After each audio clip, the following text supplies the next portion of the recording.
Hello, Internet. It is I, the Malik Aaron, and welcome back to Box Office Recap. So, the month of July is over, and the $1 million question is how did things go?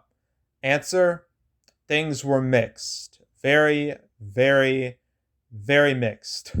On one hand, we had plenty of big studio movies come out over the past month, pretty much every week, which is nice to see. Not only that, this month was actually different in comparison to the last 2 months. The last 2 months were exactly the same. And the month dominated by a bunch of mid-sized, smaller movies. And at the end, you had the big blockbuster to save the day and smoke all the competition. This time, that didn't happen. So, yay, we get something different. But on the other hand, there's not one movie that came out last month that I can call a true undisputed success. And even the more successful ones, like Forever, Purge, and Old, are only successful because they were cheap. By any other standard, they would still be labeled as disappointments. So yeah, the month was weird. Very weird. But it was the most exciting out of the pandemic months we've had, so it's better than nothing. So it's time to see how I did regarding my predictions regarding these movies. And I've checked, and unlike last month, which was a bit of a disaster, I bombed so hard on like Peter Rabbit 2 and In the Heights. This time that didn't happen. I was fairly accurate when it comes to a lot of these movies. Some of these movies I was dead on with my accuracy. At least with opening weekend, sometimes totals too. So I'm proud of myself for that. But anywho, let's start with ZOLA. I know ZOLA is a June movie, came out like the last day of June, but still came out 4th of July weekend, so screw it. Why not? I didn't even cover it in my June recap, so I might as well cover it now. So ZOLA, I thought it would make like 10 million maybe total. Didn't quite reach that. Only made half as much. Only made 4 million. I'm not too surprised by this result considering lack of buzz, lack of interest, lack of everything when it came to this movie. So this result isn't too surprising. What I was kind of surprised of was how quickly this movie was yeeted from theaters and went straight to PVOD. I did not know that. Like it went to PVOD like real fast, like not even after a month.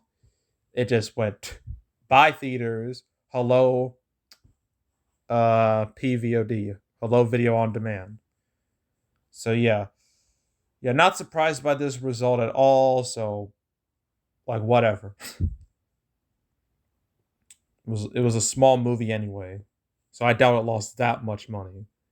All right, time for the actual July movies. First up, Boss Baby 2. Ugh. Yeah, Boss Baby 2, the sequel the world needed so badly. It didn't do great. Now, I was right when it came to its opening weekend. I said it would open between 15 to 20 for like the 3 day weekend, and it did indeed open between that with 16 million. I was wrong on the 4 day. I thought it would explode on Monday. That didn't quite happen. Then with its total, I thought it would make 70 million. It's now made 54 million. So not great. I didn't expect this movie to just do terrible on 4th of July weekend when it comes to its legs. Like, I know 4th of July on a weekend can be serious box office poison, but I didn't expect it to be so vicious this year. I mean, just look at this. Like, Boss Baby 2 started with like 8 million on Friday, then it plummeted 30% on Saturday, then it plummeted another 52% Sundays. It barely doubled its opening weekend when it comes to its Friday gross. That's something you usually see for like fanboy flicks or like comic book movies and stuff like that, not family films. So I thought that was rather odd.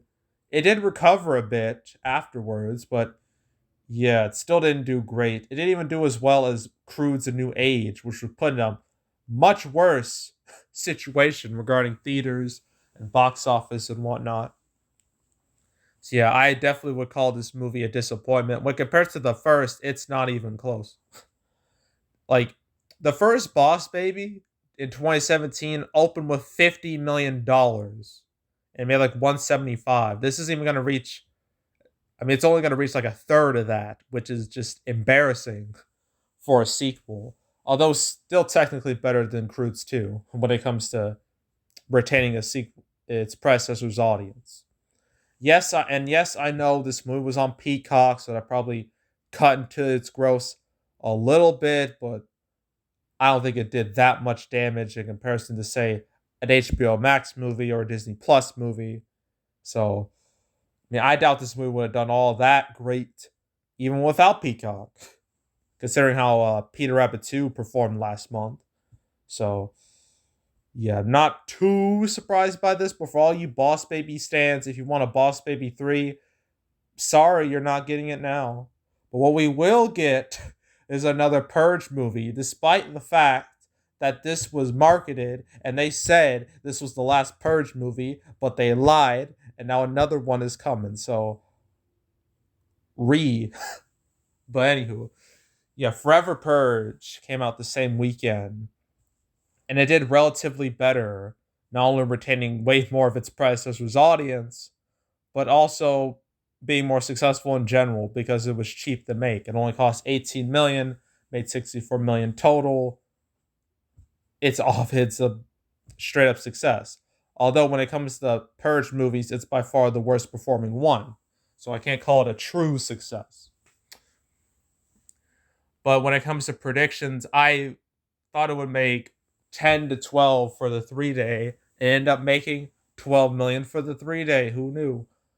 And I thought this movie would be a lot more front loaded. I thought it would end at like 30 million, but it's made 43 million domestically. So I underestimated it. And it's better to underestimate something than overestimate something. So yay. But when it comes to horror movies this summer, like obviously it's not on the same level as Conjuring 3 and definitely not Quiet Place 2. But in comparison to another horror sequel that came out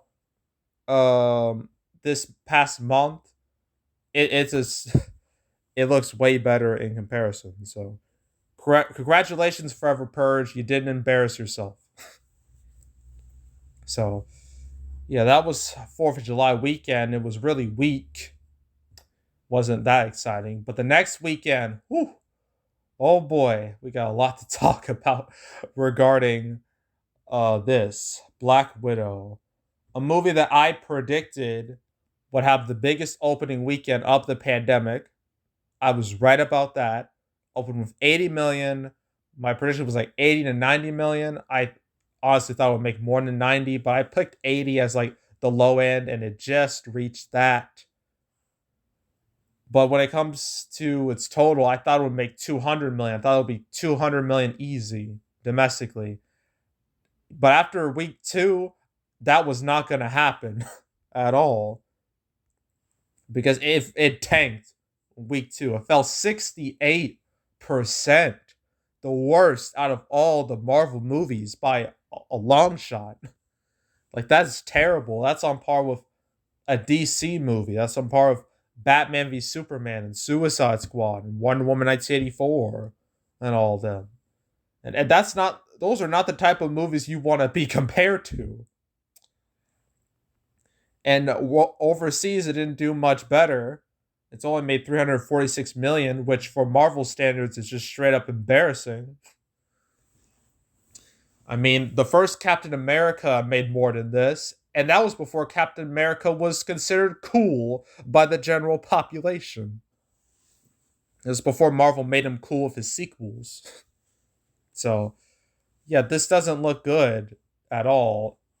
And yes, there was the Disney Plus release that will no doubt cut into its grosses, especially with piracy. That really cut into its grosses. And because of the Disney Plus thing, at the end of the month, guess what happened? ScarJo sued Disney over the Disney Plus release. She was like, "Hey, we had a contract. This was supposed to be theatrical only, but you changed your mind. Well, what the heck? I'm suing." And this led to this a bit of a ugly battle between her and Disney. And then potentially with some of the other Disney Plus movies, namely Cruella and Jungle Cruise, with stars Emma Stone and Emily Blunt. They might sue too because of this. So yeah, that whole Disney Plus release, I think Disney might be regretting it a bit, especially if more people start to sue them over it. So yeah, but Black Widow and ScarJo, that's what started that whole thing. And but to be fair, it's now officially the most successful movie of the pandemic domestically. You can't take that away from it. And I don't think any movie's gonna beat it until like what? Venom 2? If not Venom 2, then darn, I don't know. Maybe Top Gun Maverick, maybe Spider Man No Way Home, maybe Matrix 4, I don't know. But right now, it is the new number one of the pandemic, at least stateside. Worldwide, it's F9. It's F9, and that's just an undisputed fact. So, yeah, Black Widow, it was successful in some ways, but a failure in others. So, but it was still the biggest hit of the month. Well, at least the biggest movie of the month. So, yay, I guess. I don't know. Uh, yeah. So that was July 9th. July 16th, things got a bit more interesting. But first, we got to talk about Escape Room 2, another sequel nobody asked for, but we got anyway. When it comes to all my predictions, this was the most accurate of the bunch. I thought it would make 8 million opening weekend. It made 8 million opening weekend. I was like, wow, I was right on the money there. And I thought it would make like 20 million total, and guess what? It's made 20 million total. I'll probably make a bit more at the end of the day, but yeah, I was pretty much on the money. I knew this movie was not going to do as well as the first, mainly because nobody asked for this. And with the history of horror sequels is that most of them fall off hard in comparison to the predecessors. Sure, you have exceptions. You have ones that do way better. You have ones that do about as well, like Quiet Place 2, for instance. But then you got the ones that the audience just evaporates. And this is one of those situations. Even Forever Purge held on more to its audience than Escape Room 2. Heck, like the first Escape Room opened with like 18 million, and this barely has made that in like barely made more than that in like a few weeks. So that's terrible. So, but at least it was cheap. It only cost 15 million. That's its only saving grace. So yeah, I'm not surprised Escape Room 2 didn't do too hot. So I don't feel sorry for it one bit. And now for the next big movie, Space Jam 2. This is a weird one, a very weird one because I underestimated its opening weekend. I thought it would make 20 to 25 million. Ended up with 31 million. I was like, oh, it's now the new number one family movie of the pandemic era. It might do okay-ish, but then just like Black Widow, second weekend just imploded hard. 69% drop. Like that's a humongous yikes. This is the biggest yikes, one of the bigger yikes of the whole year. Especially since it's like a family movie. Even horrible family movies tend to hold up better than this. So that's terrible. And it pretty much killed its chance of being relatively successful. Then it fell more, well, not as bad, but it still fell off in week 3. So yeah, it's now made 60 million as we speak. I don't know if it'll reach that 70 million that I predicted. So yeah, yeah, yeah. Yeah, the Space Jam 2 probably wasn't the best idea, considering that the whole movie just felt like a giant advertisement for HBO Max. And it just felt like a mistake. And literally, when this movie came out, guess what I was hearing all freaking weekend? People being like, oh, the first Space Jam was better. It was better. It was better. And it was better. And after seeing Space Jam 2, yeah, the first was better. Okay, the first had charm. This had nothing. It felt empty, soulish, a complete cash grab. That's what this movie was. And I saw it on HBO Max. I wasn't gonna see this in public. Like, I have some dignity, but I saw it on HBO Max, and I mean, admittedly, I thought it wasn't as bad as I thought it would be. I thought it would be like Emoji Movie level bad. It wasn't quite like that, but it was still bad. So yeah, overall, this movie was a mistake. I'm low key glad it didn't do good, but for like theaters, yeah, this it needed to do well, and it didn't cut the mustard. So not to mention because it was HBO Max movie, some of its box office would get affected in a negative, a negative fashion. So yeah, that's all I gotta say about Space Jam 2. Actually, now that I think about it, I saw a number of movies during July. I saw Forever Purge and F9 the same day. Both were pretty mediocre. Both were just par for the course for their series. Black Widow I saw, I thought it was a 7 out of 10 at best. Very average for a Marvel movie. Space Jam 2, that's a hard 3, 4 out of 10. Although the Big Chungus, the Big Chungus cameo in the movie did get a laugh out of me. Not to mention the Rick and Morty cameo kind of caught me off guard, so I'll give the movie that, but still, it was not a good time. But anyway, yeah, that was July 16th. For July 23rd, we had three movies, and none of them did well. Old did okay, but Snake Eyes, dear God, can't wait to talk about that one. But first, we might as well go over Joe Bell very, very quickly because no one on planet Earth cared about it.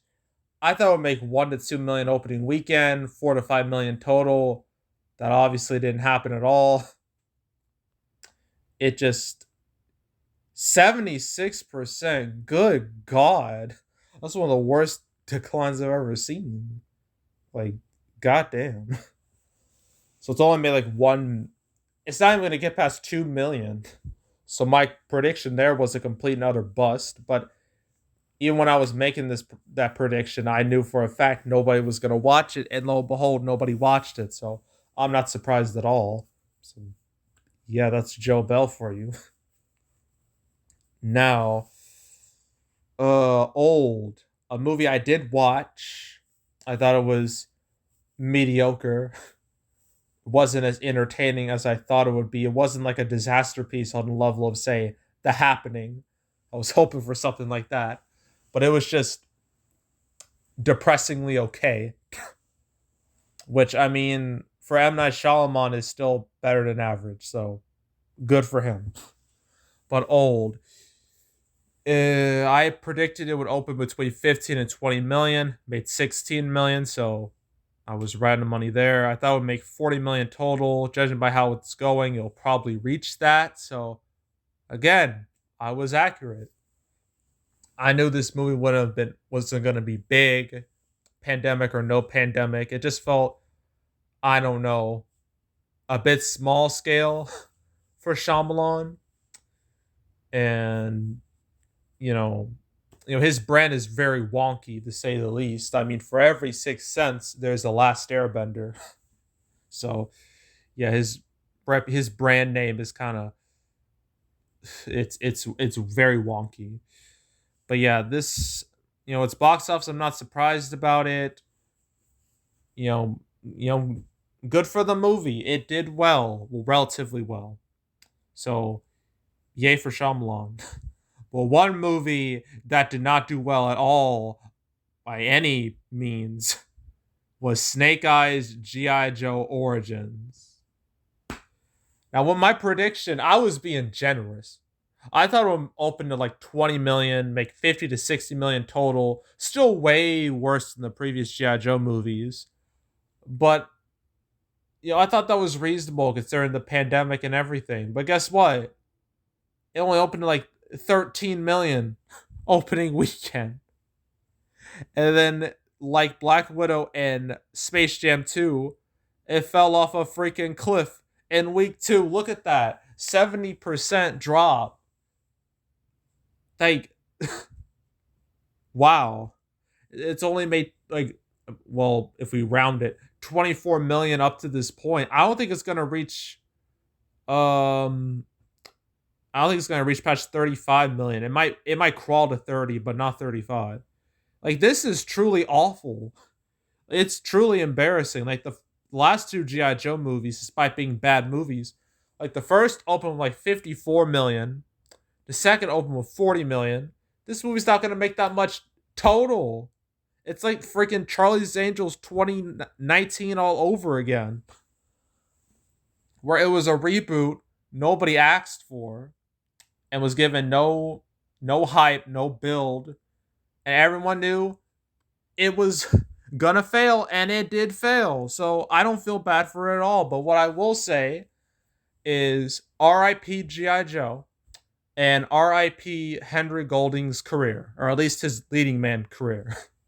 So, yeah, G.I. Joe Origins, Snake Eyes, easily the biggest fail out of all my predictions when it comes to like scale. And not to mention the whole G.I. Joe Origins name was giving me serious X-Men Origins Wolverine flashbacks.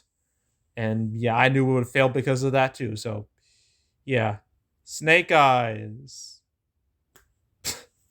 Yikes. Just big yikes there. The big L in the month. Then the last weekend of the month, we had 3 more movies.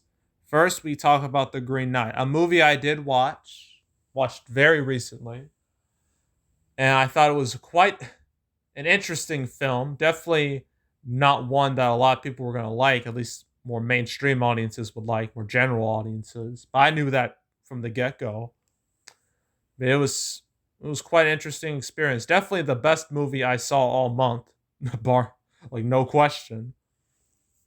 And when it comes to my prediction, I underestimated it. I thought it would open with only 5 million, make like 10 to 15 million total. It opened with 6 million, a little over 6. It's made 8 million up to this point. So, I think it should definitely reach, get past 15 million. But the thing is, this movie only has a 20-day theatrical window before it goes to PVOD. So this movie is going to have to hurry up and make as much money as possible. But I think it can definitely reach past that 15 million. I can see that happening. It has 3 full weekends to make money. And I think it can do that. 15 million is not hard. It's not a hard goal. It's not an unreasonable goal.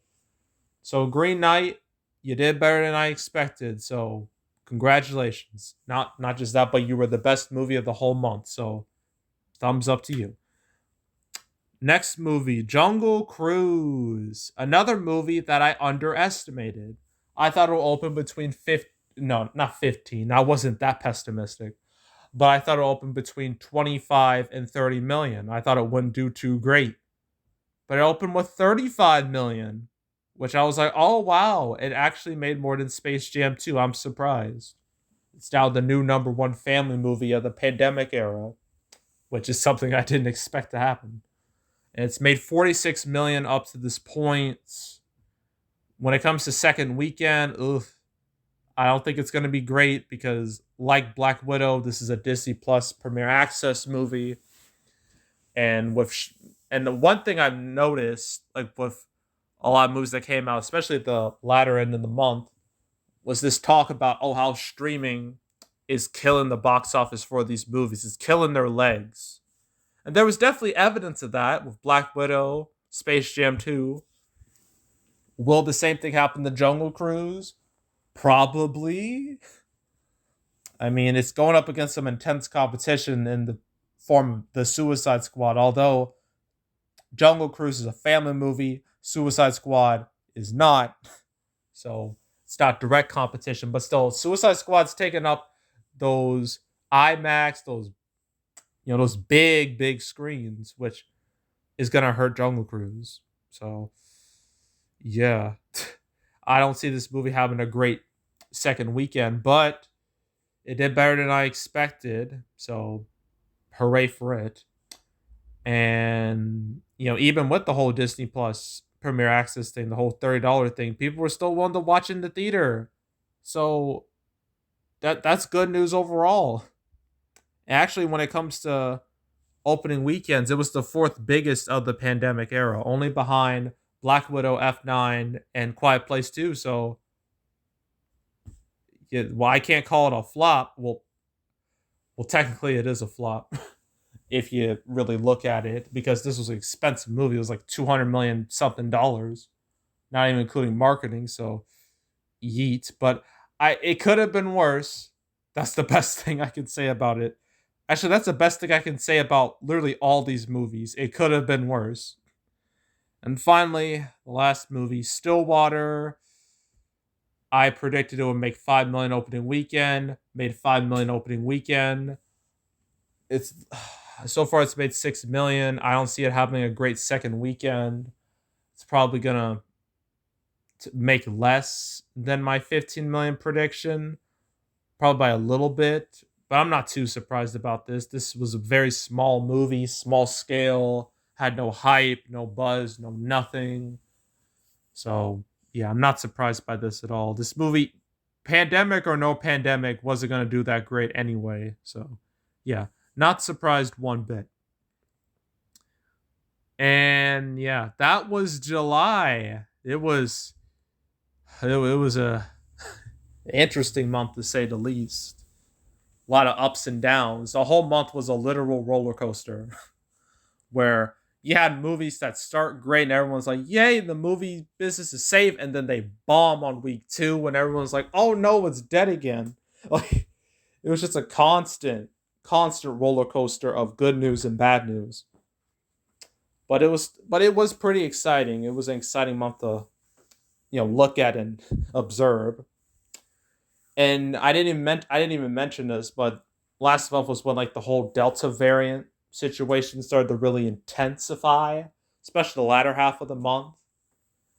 It was specifically July 23rd, this weekend, where people were like, "Oh man, is this Delta variant?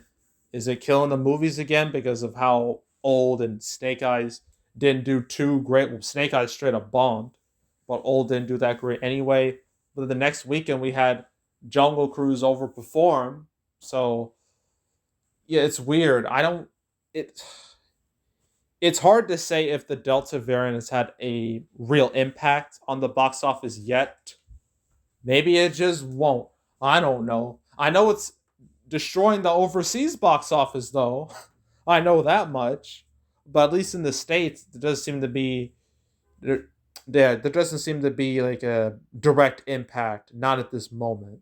Although Clifford the Big Red Dog, which was supposed to come out in September, yeeted from that date because of Delta concerns.